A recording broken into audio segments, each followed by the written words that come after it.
Hello everybody and welcome back to the Dragon's Library. So today we're going to be talking about Spider-Man 2 by Insomniac, Sony, Marvel, Disney, blah blah blah blah. We're not going to get into that.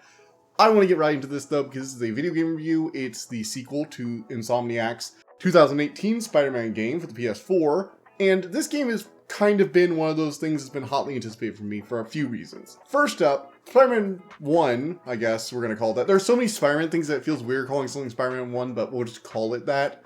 Was a really good game. Like one of the best games for the PS4 in my opinion. The web swinging was the best Spider-Man web swinging ever, and finally, in my opinion, surpassed the Spider-Man 2 for the GameCube and PS2.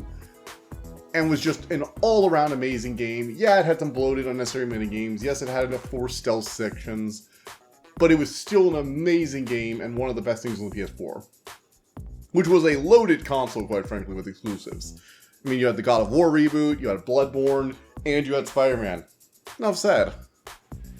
So, Spider-Man 2 had a lot to live up to here. It had to keep the good gameplay going, and also give us something new without breaking the systems. And I think it mostly succeeded, actually. Although it did have some hiccups. So first up, the main thing I was concerned about that actually ended up being a positive for me was the wing glider. Basically a gliding system using like these web wings. And when I first saw it in the trailer, I'm like, okay, so this is either going to be terrible and I'm never going to use it, or I'm only going to use it in specific situations, or it's going to be so good and so fast and easy to use that it'll ruin the web swinging because I won't want to use that because it'll be too efficient. But neither of those things happened.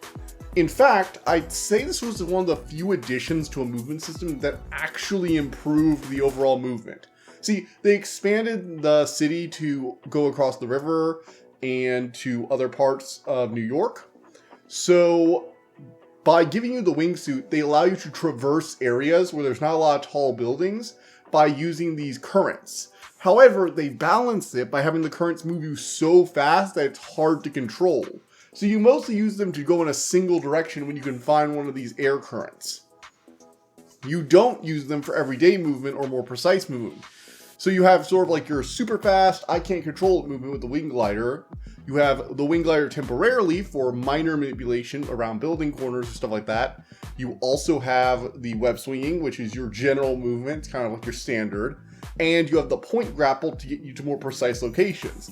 And it actually filled a niche that was needed. So props to the team on that. The movement for this game is great. Fantastic. The plot is where things start to get a little messy, but it's still fine. So this game is kind of splitting you between the Miles Morales and Peter Parker story. Basically, Kraven the Hunter shows up, and also Venom is attached to Harry Osborn. You know, you have it gets attached to Spider-Man, Venom goes crazy, wants him jealous ex-boyfriend style, symbiote war, whatever. And before that, you have Kraven trying to hunt down supervillains and stuff like that. It's fine. It's serviceable. Honestly, I actually really like the Kraven segments. But at the same time, it's also split between Miles and his whole thing. And it just feels a little busy. Like there's no room to let the story breathe or to just like focus on one villain. Honestly, I don't mind Venom being there. It's not a terrible idea.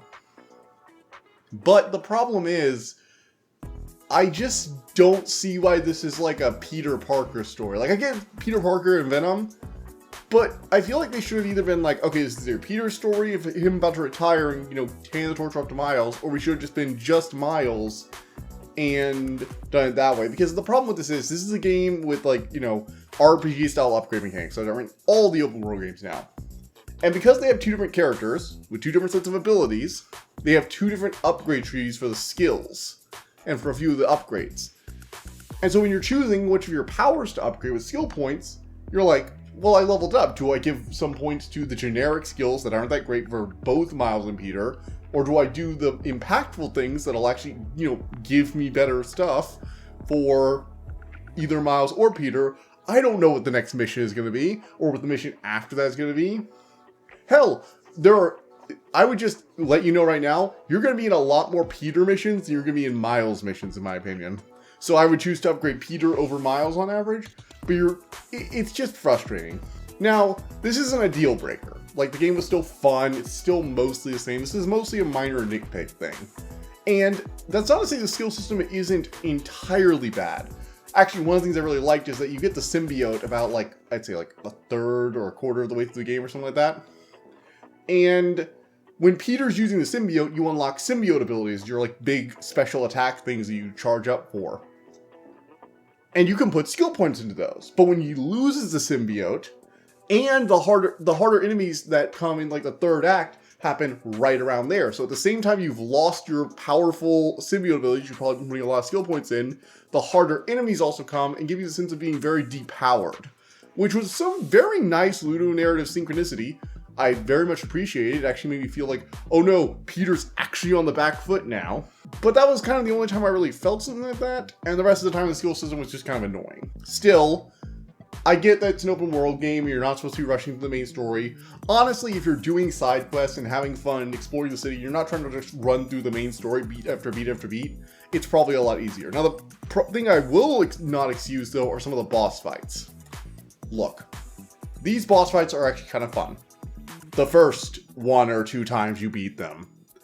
When you're going on the second or third health bar, after you knock their whole health bar down, after grinding them out, and they're suddenly like, ha ha ha, my health bar refills a 3rd time, a 4th time. I'm just like, okay, seriously?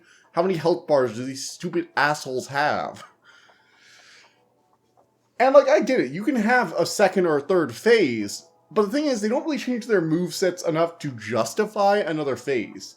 The main reason I can see is because they have a bunch more dialogue they need to shove in, and they need to make it like a, all these fights are like people trying to like, Peter trying to get through to like, the lizard who's been turned by a serum, so it's like, hey, I know you're in there, Doc. Or Harry's being possessed by a symbiote. Harry, I know you can hear me. So it's always, I've got to fight the person and get them to set themselves free or whatever. But it's just, the fights are really overly long, and they weren't really fun after a certain point. Like, the boss fights just got really tedious. The other main issue I have with the combat is, well, it's not really an issue so much as I got owned. There are a lot of ranged enemies. Like, compared to the last game, I would say this game is easily way harder. There are ranged enemies from the very get-go. They have these assholes who are constantly running away and sniping you while you have like a dozen heavy enemies trying to get at you. It can be hell. There was this one room in like the very last like act of the game with a bunch of symbiote enemies. They basically lock you in a room with, I kid you not, at least 100 enemies and just say, screw you. And I'm just like, God damn it, no, run, dodge, run, dodge, run, dodge. I don't think I stopped clicking buttons for more than a second at any point. It was literally just mash, mash, mash, mash. Still, despite all my complaints, I did have a fun time overall with the game. So let's get into my conclusion. Spider-Man 2 is kind of those weird things where there were improvements and there were setbacks. I would say that the movement system is even better than the first game. I would say the story is slightly worse, honestly. The Doc Ock, Aunt May dying thing in the first one, spoiler alert, was way more impactful than most of the stuff that happened here. I actually wish they had focused on Miles as a character and let Peter just go into retirement early on, like after the symbiote thing, and let Miles fully take over. That would have been way more interesting for my end. And that is kind of the direction they do go towards the end. It's just, I don't really think we need a transition in our game. I feel like Peter has his game, now we should just like give Miles a full game. That's my opinion. Not everyone will agree. However, the other thing is that I ran into several bugs and glitches. If you're the kind of person who gets annoyed constantly having to reload due to your model clipping out, that happened at least 3 or 4 times in this. I wouldn't usually mention it because it's a recently released game, but Baldur's Gate, it wasn't that glitchy, so I do feel a need to mention it now. Still, this is a fun game with enough side stuff and fun references to really make you enjoy it. The movement system is still a bunch of fun. The combat is okay. And the boss fights aren't, like, offensively bad or anything like that. I'd even say the first 2 phases are interesting. It's just, they get a little boring. Still, you can have fun with this. It's not as good as the last one. I give it an 8 out of 10. Still above most games, above average. So, yeah.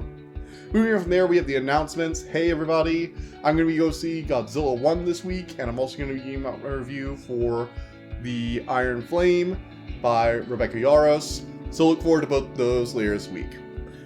Finally, we have the out card, we have a video YouTube recommends, and the playlist of all the stuff I've done this year. Check both those out. Go to my channel, click on the subscribe or go there, subscribe, it'll be great. I also wanted to just thank you guys. We just reached over 100 subscribers, and it means a lot to me.